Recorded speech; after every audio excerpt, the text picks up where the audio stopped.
I got so much motherfucking design on right now. Break it down, bring it back, make it clap. I got 3 old thoughts, new block, where that day. Bitches on my line, and you know they come straight. Hold up, what it not, 45, scope it cash like whoa. How you fucking with these hoes up? Assalamualaikum warahmatullahi wabarakatuh. Hai teman-teman, kalian tahu gak apa itu plantae? Plantae adalah tumbuhan dengan ciri-ciri berikut. Tersusun atas sel eukariotik atau sel yang memiliki membran. Mempunyai organ berupa akar, batang, dan daun. Merupakan organisme multiseluler yang mempunyai dinding sel yang tersusun atas selulosa, mempunyai klorofil sehingga bisa berfotosintesis, menyimpan cadangan makanan dalam bentuk tepung atau amilum, dan bersifat autotrof atau bisa membuat makanannya sendiri. Karena banyaknya jenis tumbuhan, agar lebih mudah kita akan membagi menjadi 3 klasifikasi. Yang pertama, klasifikasi berdasarkan divisi. Tumbuhan dibagi menjadi 3 divisi, yaitu tumbuhan lumut atau bryophyta, tumbuhan paku pteridophyta, tumbuhan berbiji atau spermatophyta. Spermatophyta terdiri dari gimnosperme dan angiosperme. Klasifikasi berikutnya berdasarkan jaringan tubuh, terdiri dari 2 kelompok. Pertama, talophyta atau tumbuhan bertalus, artinya tumbuhan yang belum memiliki akar, batang, dan daun sejati, contohnya lumut. Yang kedua, kormophyta atau tumbuhan berkormus, yaitu tumbuhan yang sudah memiliki akar, batang, dan daun sejati, contohnya pakis dan mangga. Terakhir, klasifikasi tumbuhan berdasarkan jaringan pembuluhnya. Ada Atrachyophyta, yaitu tumbuhan yang belum berpembuluh, misalnya lumut, dan Trachyophyta, tumbuhan yang sudah memiliki pembuluh, xilem dan phloem, contohnya pakis dan kelapa. Oke teman-teman, dari beberapa klasifikasi tadi, kita akan fokus membahas plantae berdasarkan divisinya. Kita mulai dari bryophyta atau tumbuhan lumut.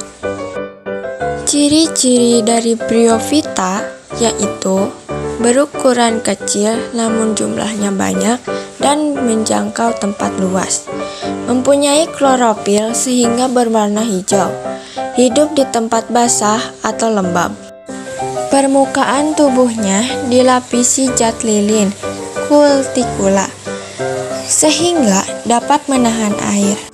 Mengalami metagenesis atau pergiliran keturunan.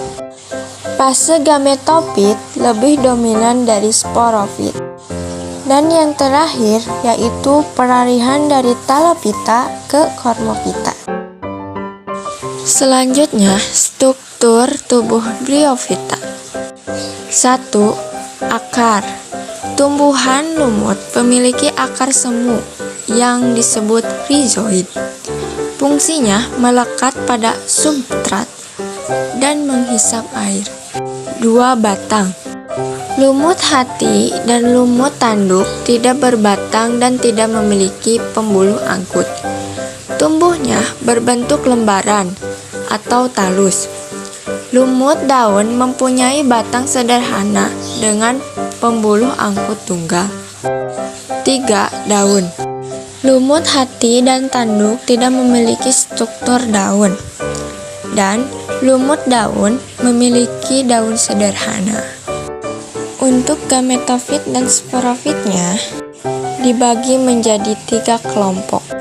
Yang pertama, Hepaticopsida, yaitu lumut hati.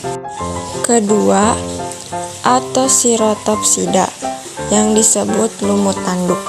Dan yang terakhir atau yang ketiga yaitu Bryopsida atau lumut daun. Selanjutnya yaitu manfaat bryophyta. Lumut merupakan tumbuhan perintis. Lumut juga berperan penting untuk menahan erosi tanah dengan cara menyerap air. Selain itu, lumut juga dipakai sebagai bahan pengganti kapas, pupuk kompos, dan obat peradangan pada hati.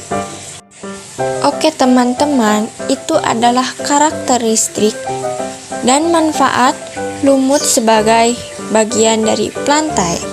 Bisa dimengerti ya?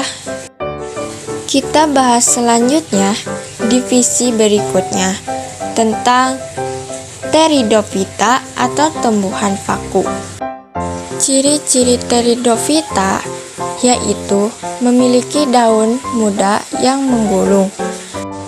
Pada bagian bawah daun tua terdapat kumpulan sporagium berbentuk bulat, kecoklatan yang disebut sorus-sorus muda dilindungi oleh induksium.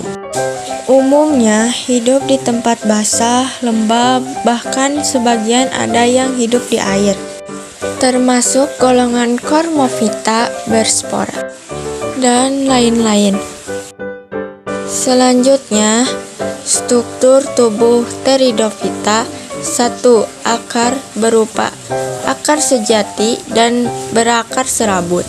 Telah memiliki epidermis, konteks, dan pembuluh. 2. Batang. Batang berada di dalam tanah, disebut rimpang, memiliki pembuluh angkut, xilem, dan floem. 3. Daun. Dibagi menjadi beberapa jenis berdasarkan ukuran dan fungsinya. Selanjutnya daun. Kita akan membahas 2. 1. Berdasarkan ukuran. Mikrofil ukurannya kecil, bersisik, tidak bertangkai dan tidak bertulang daun, serta selnya mengalami diferensiasi. 2. Berdasarkan fungsi. Trophofil daun sentril untuk fotosintesis. Sporofil daun fertil untuk menghasilkan spora. Pteridophyta dibagi menjadi 4 kelompok. Pertama, Silophytinae atau paku purba.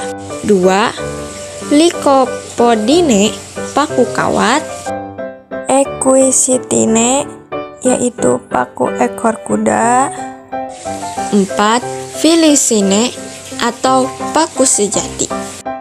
Dan yang terakhir yaitu manfaat Pteridophyta, yaitu sebagai sayuran, sebagai bahan fosil, sebagai tanaman hias, sebagai bahan penggosok atau amplas, dan sebagai obat-obatan seperti obat luka, obat diare, dan obat kulit. Oke teman-teman, itu adalah karakteristik dan manfaat dari plantae. Dan sekian dari saya. Wassalamualaikum warahmatullahi wabarakatuh.